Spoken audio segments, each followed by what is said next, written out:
والفجر وليال عشر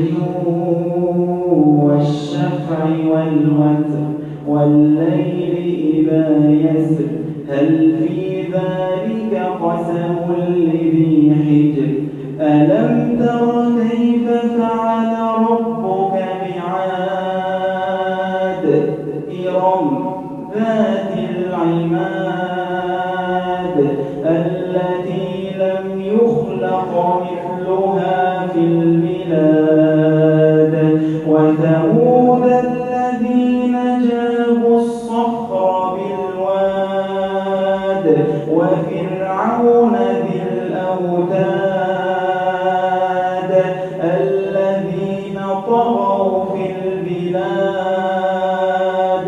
فأكثروا فيها الفساد فصب عليهم ربك سوط عذاب إن ربك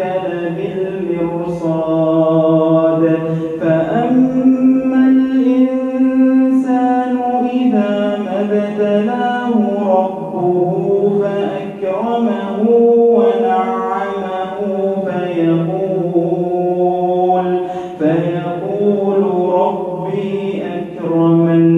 وأما إذا ما ابتلاه فقدر عليه رزقه